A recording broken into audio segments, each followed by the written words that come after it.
You'd think it would be about money or infidelity or lack of attention. Those are the obvious ones, right? The things everyone talks about. But no, the number one complaint is something completely different, something most men have no idea they're even doing. And the reason this therapist decided to speak up because she kept watching the same pattern destroy relationship after relationship, and the men involved were completely blindsided every time. Here's what she said, and I'm telling you, if you can absorb this and actually apply it, you'll be ahead of 90% of men out there. The number one thing women complain about in therapy sessions, it's not that their man doesn't care. It's not that he's a bad person or doesn't try hard enough. It's this: he's too emotionally reactive. He can't handle anything without falling apart or getting defensive. Let that land for a second. The primary complaint isn't about what men do. It's about how they respond when life gets difficult, how they handle stress, conflict, disappointment, and uncertainty. Women are coming into therapy sessions exhausted, not from carrying the relationship, from carrying their partner's emotions on top of their own. One woman told her therapist, "Every time something goes wrong, I have to manage his reaction before I can even process my own feelings. I'm not his partner anymore. I'm his emotional babysitter." Another said, "He says he wants to be the rock of the family, but the second anything stressful happens, he completely loses it. I end up being the strong one while pretending I'm not, so his ego doesn't get hurt." This is the pattern. Man positions himself as the leader, the protector, the one she can rely on. Then the moment real pressure hits, he crumbles, gets music angry, gets defensive, gets overwhelmed, and she's left holding everything together while also managing his emotional breakdown. There's an ancient philosophy that addresses this exact problem, Stoicism. And before you roll your eyes thinking this is some outdated masculine nonsense, understand that the Stoics weren't talking about suppressing emotions or being a robot. They were talking about emotional mastery, the ability to experience feelings without being controlled by them, to remain steady when everything around you is chaos. Marcus Aurelius, one of the greatest Stoic philosophers and a Roman emperor, wrote, "You have power over your mind, not outside events. Realize this and you will find strength." That's the key. Most men give their power away by reacting emotionally to everything outside their control. The traffic, the annoying coworker, the unexpected bill, music, the argument with their partner. They let external circumstances dictate their internal state. And women feel that instability. They sense that this man can't be relied on when things get hard because he's barely managing his own emotional responses. Here's what happens in a woman's mind when her man is emotionally reactive. Her respect for him decreases, not because she's cruel, but because respect is built on the foundation of strength, and emotional reactivity signals weakness. Think about it from an evolutionary perspective. For thousands of years, women needed men who could remain calm under threat, who could make rational decisions when the tribe was under attack, who wouldn't panic when resources were scarce, a man who falls apart emotionally every time there's a problem. That's not someone you can build a life with. That's not someone you can trust to protect and provide when circumstances get difficult. Now, we're not fighting off predators or hunting for survival, but that psychological wiring hasn't changed. Women are still attracted to men who demonstrate emotional stability, men who can be the calm in the storm instead of adding to the chaos. When you get defensive every time she brings up a concern, you're showing her you can't handle feedback. When you lose your temper over small inconveniences, you're showing her you can't regulate yourself. When you shut down emotionally because you're overwhelmed, you're showing her you can't be relied on. All of that erodes attraction faster than almost anything else. So, what does the alternative look like? What does it mean to be emotionally steady in a way that actually matters? Let's say she comes to you upset about something, music, maybe something you did, maybe something completely unrelated to you.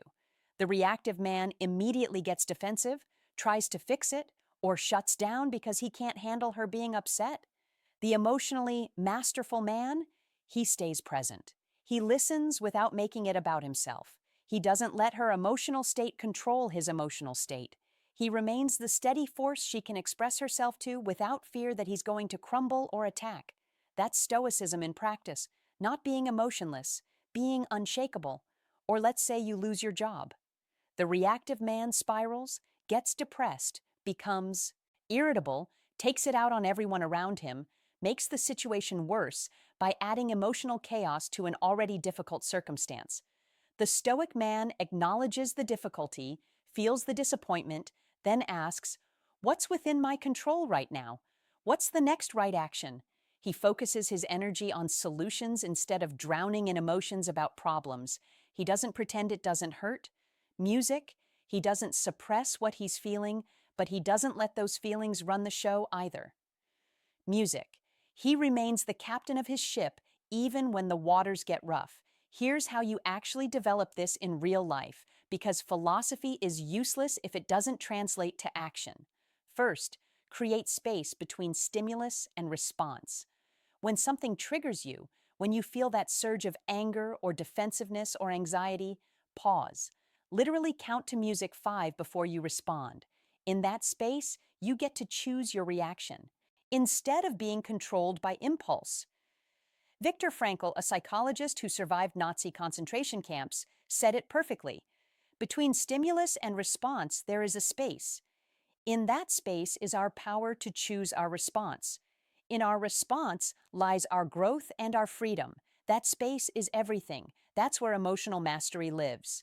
Second, separate facts from feelings. When something happens, distinguish between what actually occurred and the story you're telling yourself about it. She forgot to text you back. Music. That's a fact. The story that she doesn't care about you anymore.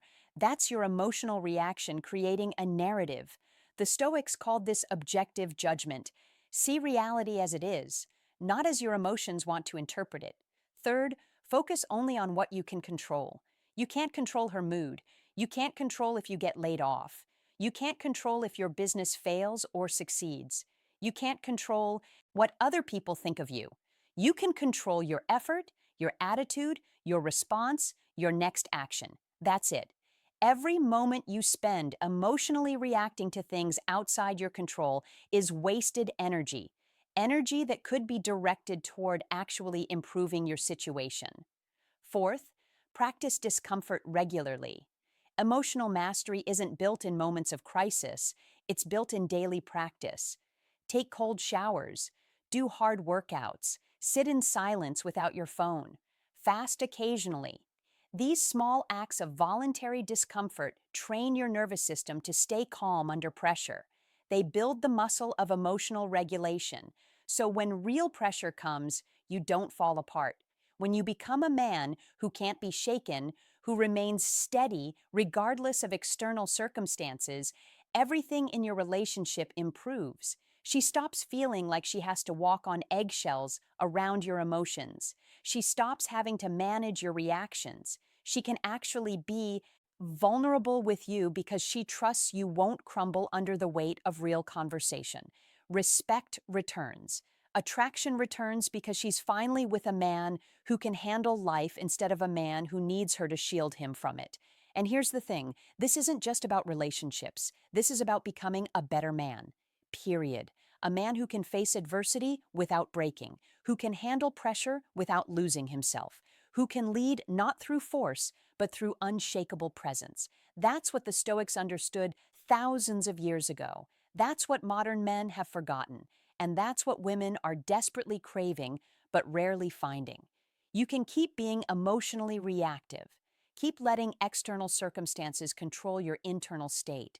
Keep wondering why your relationship feels like it's dying even though you're trying so hard. Or you can embrace what the Stoics taught. Master your emotions instead of being mastered by them. Music become the steady force in her life instead of another source of chaos she has to manage. The couple's therapist was right.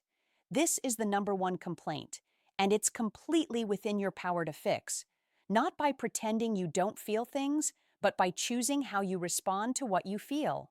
By becoming a man who can weather any storm without losing himself in it.